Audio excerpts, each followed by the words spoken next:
Alright, good evening folks, it's Enforcer Matt and welcome back to another short war video. And you might have seen the title, Hell has broken loose once again today in mainland Russia as Ukrainian forces launch another large-scale invasion into the Kursk region. And right now it is absolute panic on the Russian side as Ukrainian armed forces and also drones are attacking the region right now in large scale, and it is currently going down. And we have all the video and picture evidence to show you what is happening on the ground inside of Kursk and also what the Russians are doing to try to respond to this. We also have some news coming out of the Middle East of military movements happening in western Iran right now. Apparently that's causing the IDF inside of Israel to go on high alert as they're concerned that this military exercise might be more than meets the eye, and it could be maybe a move toward Israel. So currently they're watching that as we speak. And also we have some news coming out of Taiwan. Apparently a Chinese vessel has cut a data cable or a power cable near Taiwan, and we currently have that news as well. So jumping into our first article of the day, this one goes to Arabali. And we can see right here in the post a number of Russian channels say that Ukraine has begun an offensive operation near Sudza toward the Bolshoi Soldatskoye in Kursk with armored vehicles, and they say that Ukrainian EW has been effective against their UAVs and that Ukrainian units cleared the mines overnight. So it sounds like the Ukrainians were very busy last night actually clearing the mines out of the way that the Russians had set quite heavily around the frontline area near Kursk, and it looks like they were able to clear those last night. And also it looks like the EW is starting to actually take down more Russian drones as they try to attack Ukrainian forces while they advance. So taking a look here at our first image right here off the battlefield, we can see a convoy heading right into Kursk. This is a Ukrainian convoy, by the way, and they are moving right across the area which was mined quite heavily by the Russian forces, and we see that right there. And over here you can see yet more damage on the roadways here and also the area in which they demined. And right here you get an idea of exactly where this is happening. This is a post from Telegram, and excuse me for the low resolution right here, but it looks like these are currently the two areas which they're currently looking at attacking, and that is of course near Bolshoi Soldatskoye and other areas in Kursk. So we are seeing that right here. That is currently our first article, and moving on to our second one here, this one goes to War Translated. And this post right here confirms that a major offensive is underway in the Kursk region by Ukrainian forces. It is not a rumor. The fighting is underway and that has been confirmed, and the Ukrainians have already achieved some successes, and they say let's wish the warriors good luck. And I do say good luck to the Ukrainians, by the way. This is a very big move that some people were expecting, and actually we predicted about 5 days ago on the channel that this probably would happen. But as you can see right here in the second image, there is another view of the convoys heading right into Kursk toward Bolshoi Soldatskoye, and you can see that right here. So there you go. And also this is the other image we just saw a moment ago of that other convoy heading down the road. But moving on to our next post here, this one goes to Samuel Romani, and just to get a little bit more analysis, let's take a look at what Samuel said about what the objectives could be. And right here in the post we can of course see that Ukraine's already claimed some early successes, and one of those is mine clearing, like I mentioned, and of course that erodes the power of the defensive fortifications that Russia's erected in Kursk, and they put a lot of time and effort into actually fortifying that border right there, and it looks like that was pretty easily dismantled by Ukrainian forces last night, so that didn't work too well for them. But right now we're really not sure what the end game of this offensive is. It's kind of unclear at the moment. It could be a land grab to try to grab some more land before possible negotiations open up between the US, Ukraine, and Russia. That could be part of it, but we are hearing from Russian channels that apparently Ukraine wants the Kursk nuclear power plant, but Ukraine's forces are not moving in that direction, which is an important distinction because the Russian claim must be false because they aren't even moving that way as of right now. So that is probably not the case. They're probably not going for the nuclear power plant, and I would tend to agree with that. They're probably not going for it. And once again, Samuel actually speculates down here that this could be a time-buying tactic, and given its potential to slow down Russia's advances and inflict casualties ahead of new North Korean recruits, an effective one at that. So it could be maybe a time-buying strategy. That could be another reason as well. Right now we're really not sure though, but it appears to be a pretty large one. I think the Russians speculated about 20,000 Ukrainian troops are currently involved in this offensive at least, but of course we have no official numbers as of the moment, so we're simply working off of speculation. So that is currently the speculation right now according to Samuel. And moving on here to our next one, this one goes to Bandera Fella, and we get some actual video evidence this time showing a Ukrainian armored convoy including tanks, MRAPs, and APCs skillfully maneuvering around a minefield on the outskirts of the Berdin hamlet in the Kursk region. And of course this is very precise how they're going through this minefield right here to make sure that they're not hitting anything they shouldn't hit. But let's take a look at them moving right into Kursk yet again.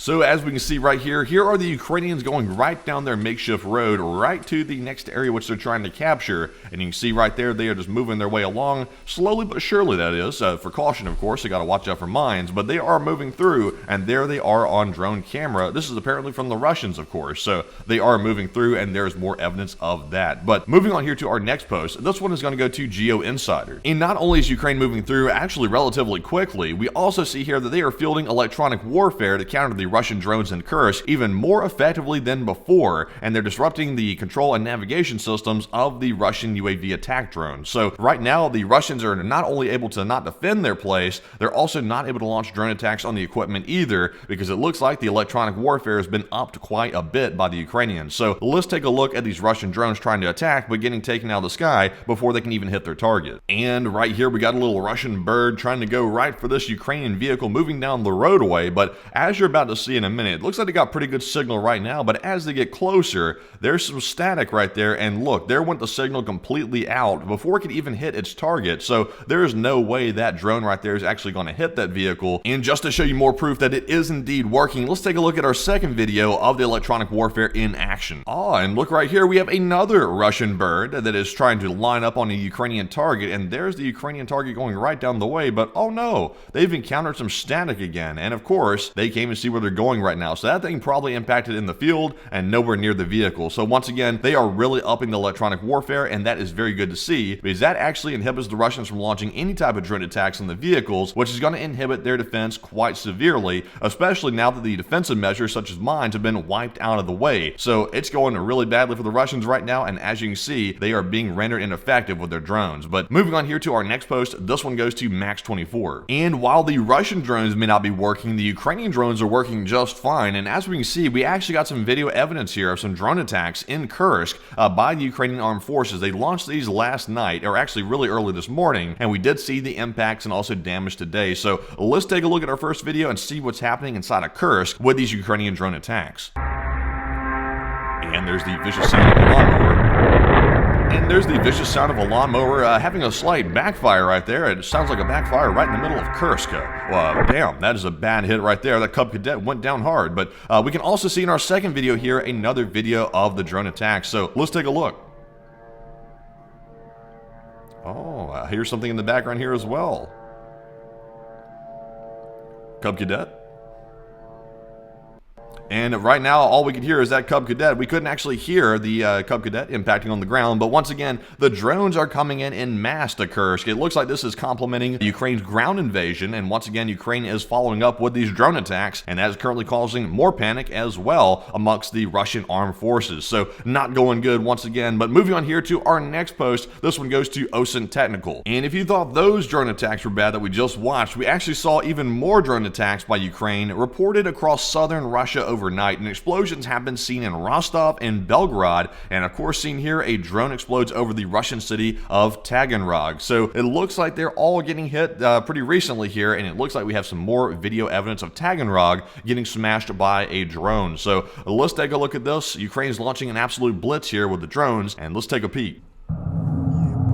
And there you have it, Taganrog smashed by another Ukrainian drone, and it came right down out of the sky and it smashed whatever that target is out there in the distance. I'll be honest, I really don't know what that target is out there, but it was something related to the Russian military. So once again, that was hit by the Ukrainians, and it looks like Taganrog is having a bit of a hard time right now, in addition to the other areas that are encompassed within Kursk. So we did see that as well. More confirmation of the drone attacks. But moving on here to our next post, this one goes to Max24, and in this post, we actually revisit a Russian rumor. Apparently, they believe the goal of the Ukrainian Armed Forces offensive is to seize the Kursk nuclear plant. And once again, I did report that at the beginning of the video, and right now there is no evidence to prove that Ukrainian forces of any sort are actually moving toward the Kursk nuclear plant. Right now, this appears to be a Russian made-up rumor and a lie to probably spark more fear and also concern amongst the Russian people. So right now, there is no evidence of that. Of course, anything is possible. The Ukrainians could remaneuver back to this area to try to take it. That is possible, but right right now there is no evidence of that as we speak. So I would pretty much rule that out for the time being unless we get more evidence to the contrary. But moving on here to our next post, this one goes to Rob Lee, and we also actually did get some warning ahead of time from Russian channels that this probably actually would be happening, and we actually reported that 5 days ago here on the channel,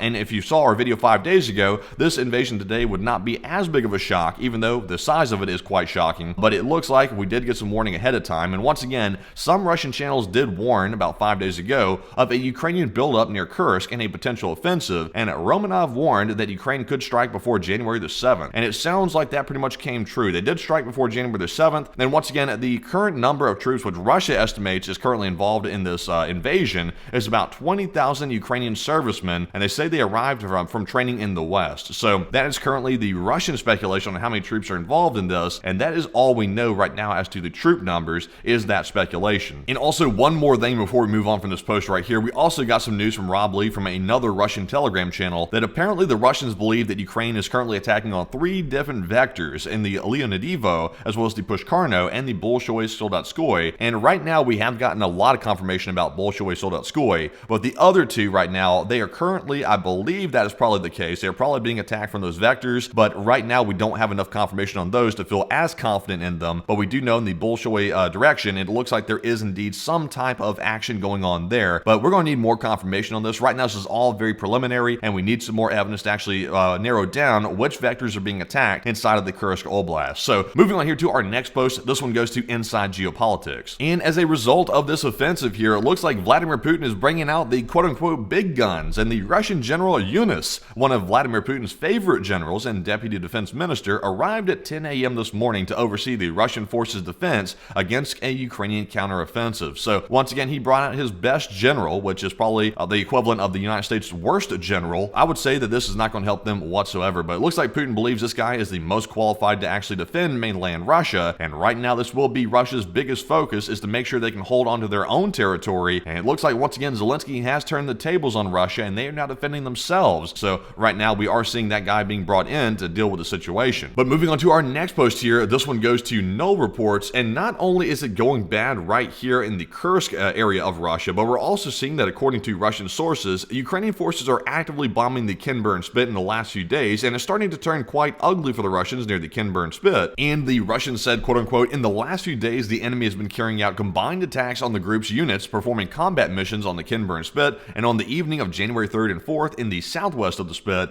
the positions of our volunteers were fired upon by the Ukrainian Armed Forces artillery, and then massively attacked by Baba Yaga type copters, and unfortunately there are losses amongst the guys. And when the Russians say there are losses, that is very putting it lightly actually. There were quite a few losses, and it sounds like the Kinburn Spit is currently not going so well for the Russian forces. It looks like the Ukrainians are hammering that area, and they are once again apparently including this in part of their offensive, which they just launched. So we are seeing that today, and apparently it's only getting worse. But with that, moving on to our next post here, this one goes to the Euromaidan Press, and speaking of the back foot, we just heard that Ukrainian forces eliminated 2 top Russian lieutenant colonels in the recent Legov attack, and the December 30th missile strike in Russia's Kursk Oblast reportedly took out 8 Russian servicemen, including Lieutenant Colonel Terashenko, as well as Miletsky of the 76th Air Assault Division. So once again, these are 2 high-profile losses for the Russians that just came a few days ago, right before this offensive was taking place. So once again, Putin is getting pushed into a corner here, and it looks like not going too good for him. But also moving on to our next post here, this one goes to Clash Report. And not to rub salt in the wound here, actually I am totally rubbing salt in the wound here, but Russia just suffered a massive defeat inside of Syria, by the way, and Bashar al-Assad is now hiding out like a rat inside of Moscow. And we also hear that as a result of Russia losing Syria, Russia has had to halt their Mediterranean submarine operations after losing its Syrian base. What a shame on that. And also on January the 2nd, the Novorossiysk, a submarine, was spotted passing westward through the Strait of Gibraltar, likely en route to the Baltic,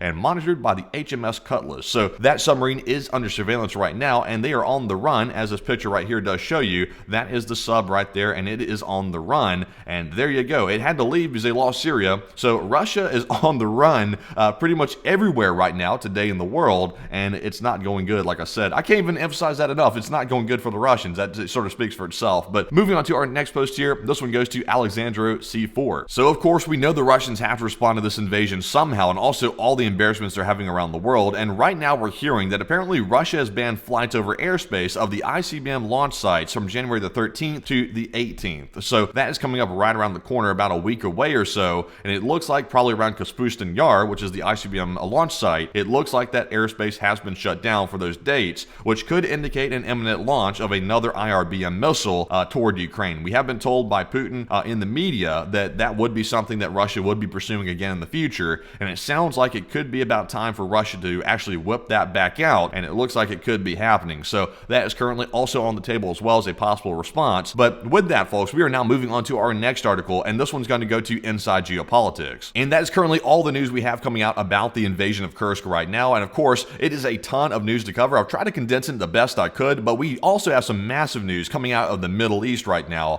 We are hearing that the IDF, the Israeli Defense Forces, have been placed on high alert due to military movements in western Iran, and we are being told that Iran is conducting some type of military games in western Iran, and that could be the reason for the military movements. However, the IDF thinks that this could be more to it, and they are putting their forces on high alert because, of course, whenever a force starts doing war games, that is a cause for concern because, once again, the Ukraine war started with a Russian war game, and that's how the invasion actually started. So Iran is up to something right now. Not really sure exactly how large this military movement is, but it sounds like it is quite serious and large, and the IDF is taking that very seriously by putting their forces on high alert. But we are currently hearing that, and also we are hearing that the Iranian proxy forces are ramping up their attacks on Israel as well. And right now, in this post from OSINT Defender, we see debris falling over central Israel following confirmation by the Israel Defense Force that a long-range ballistic missile fired by the Houthis in Yemen was intercepted outside of Israeli airspace. So let's take a look here at the interception and see what we have.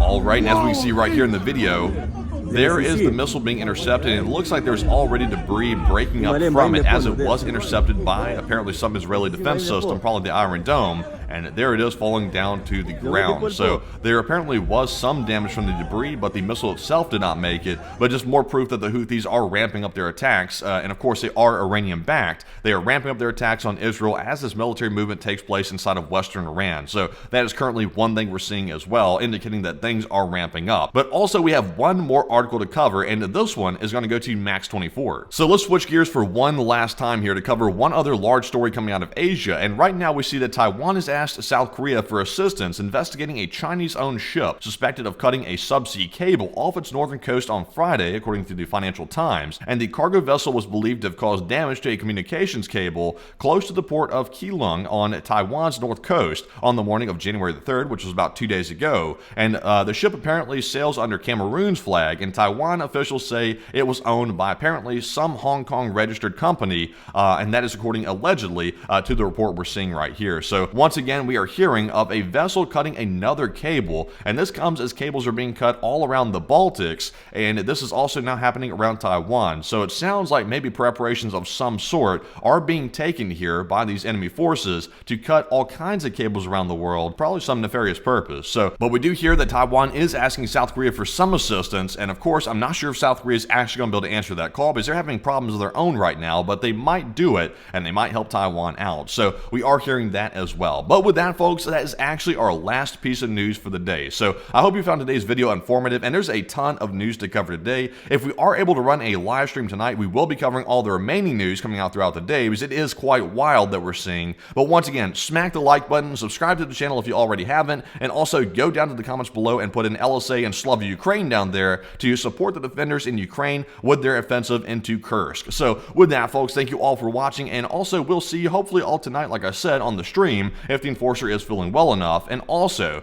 if you want to support the channel financially, you can do so on our Patreon page, and the link is in the description below for Patreon, where you can go down there and sign up for a monthly membership and support the channel financially, which is a very big help because we're largely crowdfunded by the viewers, and it's you, the viewers, that make this all possible. But with that, folks, thank you all for watching, and bye-bye for now.